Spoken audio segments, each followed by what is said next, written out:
નમસ્કાર. મોરબીના વાંકાનેર નજીક રતન ટેકરી પર બિરાજમાન 500 વર્ષ જૂનું સ્વયંભૂ જડેશ્વર મહાદેવ મંદિર, જે શ્રાવણ માસમાં ભક્તોની આસ્થાનું કેન્દ્ર બને છે. લોકવાયકા મુજબ ટેકરી પર એક ગાય દૂધની ધારા વહેડાવતી હતી. ત્યારબાદ અહીં સ્વયંભૂ શિવલિંગ પ્રગટ થયું હતું. આ ટેકરી પર મહાદેવ, હનુમાનજી અને સાંઈબાબાનું મંદિર આવેલું છે. ભક્તો માટે પ્રસાદની વ્યવસ્થા પણ ઉપલબ્ધ છે. મંદિરનો સંબંધ જામનગરના સ્થાપક જામરાવળ સાથે પણ જોડાયેલો છે. ભક્તોની માન્યતા છે કે જડેશ્વર દાદાના દર્શન અને પ્રાર્થનાથી પીડામાં રાહત મળે છે. શ્રાવણ માસના બીજા સોમવારે અહીં ભવ્ય પ્રાગટ્ય મહોત્સવ અને લોકમેળો યોજાય છે. વધુ સમાચાર માટે જોડાયેલા રહો આરપી ગુજરાત ન્યૂઝ, રાજકોટ.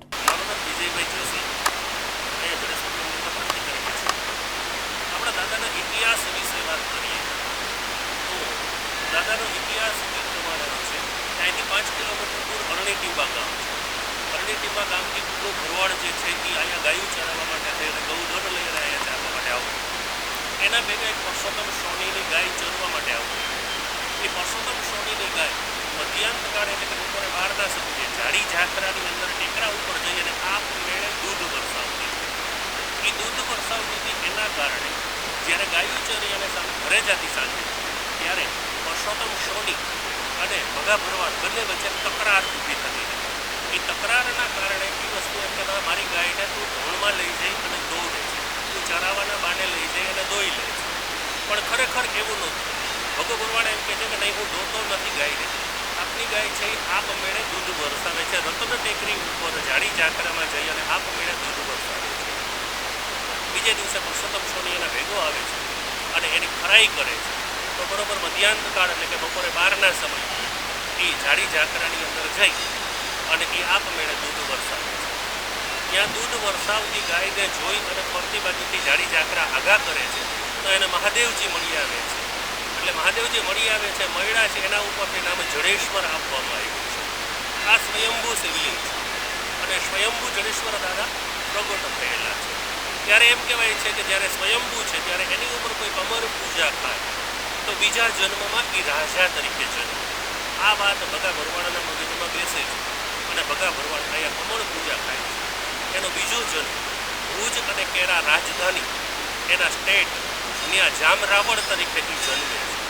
અને જામરાવણ જન્મતાની સાથે જ એને માથાનો દુખાવો છે. એ માથાનો દુખાવો વૈદો હકીમો ઘણા લોકો બોલાવે છે પણ એ મટતો નથી.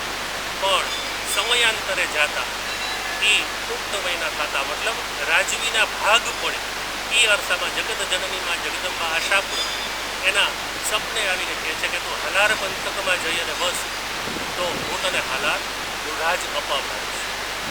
ત્યારે ભુજ કેરા બે રાજધાની અલગ પડે છે અને જામરાવણ છે એ નવા નગરની સ્થાપના કરે છે. નવા નગર એટલે આપણું જૂનું અત્યારનું જામનગર, એનું નામ નવા નગર. એ નવા નગરની સ્થાપના કરે છે. નવા નગરની સ્થાપના જ્યારે થાય છે ત્યારે રાજવીનું માથું દુખતું હોય છે. એટલે ત્યારે રાજની અંદર વૈદો, હકીમો, જ્યોતિષીઓ બધાને બોલાવવામાં આવે છે. દ્રોલ ગામના પંજુ ભટ્ટ કે જે ત્રિકાળ જ્ઞાની જ્યોતિષી છે, ભૂત ભવિષ્ય અને વર્તમાન કાળ જાણનાર પંજુ ભટ્ટ, એને રાજના જ્યોતિષી તરીકે બોલાવવામાં આવે છે.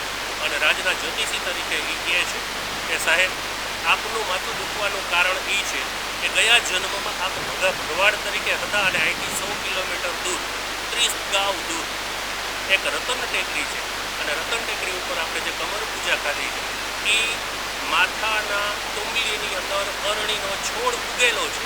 એ અરણીનો છોડ હલે છે, એના કારણે તમારું માથું દુખે છે. ત્યારે ત્યાંથી રાજવી પરિવારની બધા અહીંયા આવે છે. આવીને એ તુંબલીને આઘી કરી અરણીનો છોડ વ્યવસ્થિત રીતે કાઢી અને નિકાલે છે. ત્યારે એ માથાનો દુખાવો બંધ થાય છે. એના ઉપરથી જ અહીંનો દુવો છે કે જડિયો વસે જંગલમાં અને ઘોડાનો દાતાર, તૃતીયો રાવણ જામને જેને હાંકી દીધો હાલાર. એને આખો હાલાર પંથક છે એ રાજવીને હાંકી દીધો છે. આ અહીંનો ઇતિહાસ છે. રહી વાત આપણે શ્રાવણ મહિના, તો શ્રાવણ મહિનો અહીંયા દરેક ભૂદેવો આવે છે આજુબાજુના ગામડાઓમાંથી, મોરબી, વાંકાનેર, રાજકોટ, એ સિવાય દૂર દૂર જે ભૂદેવો આવે છે એ ભૂદેવો અહીંયા નિઃશુલ્ક ભોજન લે છે. અહીંયા ભંડારા ચાલુ છે, પદક્ષેત્ર ચાલુ છે. અહીંયા પૂજાપાઠ કરવા માટે અહીંયા 30 દિવસ રોકાય છે. લઘુરુદ્ર ચાલુ છે. આપણે 230 ગાયું છે, ગાયોની સેવા પણ અહીંયા અવિરત આપણી યાત્રિકો કોઈ પણ હોય તો અહીંયા ભોજનનો પ્રબંધ છે. રહેવા માટે, જમવા માટે, પાણી માટે, લાઇટ માટે કોઈ પણ જાતનો ચાર્જ નથી લેતા. નિઃશુલ્ક વ્યવસ્થા છે. કોઈ પણને આવવું હોય રોકાવું. શ્રાવણ મહિનાના બીજા સોમવારે મેળો ભરાય છે. તો મેળો એટલે લોક કલ્યાણ માટેનો મેળો કે લોકમેળો એવી રીતનું નથી, પણ શ્રાવણ મહિનાનો બીજો સોમવાર એટલે દાદાનો પ્રાગટ્ય દિવસ, અને એ પ્રાગટ્ય દિવસ આપણે ઉજવીએ છીએ. તો 4 સોમવાર દાદાની રવાડી નીકળે. બીજા સોમવારે એ મેળા પરિસરની અંદર પણ દાદાની રવાડી નીકળે છે, અને પગથિયાથી ઉપર ચડી અને દાદાની રવાડી આવે છે. આ વખતે તો કેન્દ્ર સરકાર ગુજરાત સરકારે જાહેર કર્યું 3 દિવસનો મેળો જાહેર કર્યો છે. શનિવાર, રવિવાર અને સોમવાર, તો 3 દિવસનો મેળો યોજાશે. ઓલરેડી રવિ સોમ 2 દિવસના મેળા તો હતા જ આજ દિવસ સુધી. તો આ અહીંની વ્યવસ્થા છે. હું જામનગરથી અહીં જડેશ્વર મહાદેવના મંદિરે દર્શન કરવા આવી છું. અહીં આવીને મારા મનને ખૂબ જ શાંતિ મળે છે. દર શ્રાવણ માસ દરમિયાન હું અહીં દર્શન કરવા આવું છું, અને મહાશિવરાત્રિ દરમિયાન પણ દર્શન કરવા આવું છું. મહાશિવરાત્રિમાં અને શ્રાવણ માસ દરમિયાન અહીં મેળાનું આયોજન પણ કરવામાં આવે છે, અને અહીં મહાદેવના દર્શન કરીને મારા મનને ખૂબ જ શાંતિ મળે છે. અને મહાદેવનું મંદિર આ ખૂબ જ પ્રાચીન છે અને ખૂબ જ પવિત્ર માનવામાં આવે છે. અહીંનું વાતાવરણ પણ ખૂબ જ ભક્તિમય છે. હું અમરેલીથી આવું છું. દર વર્ષે જડેશ્વર મહાદેવ મંદિર દર્શન કરવા સૌ પરિવાર સાથે આવી છે. અહીંનું વાતાવરણ, અહીંનું સુંદરતા, અહીંનું મંદિર પૌરાણિક છે, 500 વર્ષ જૂનું છે, એટલે અહીં બહુ મજા આવે એવું છે. દર્શન પણ સારા થાય છે, ફરવાનું સ્થળ પણ સારું છે. તમે એકવાર જરૂર આવજો અહીંયા.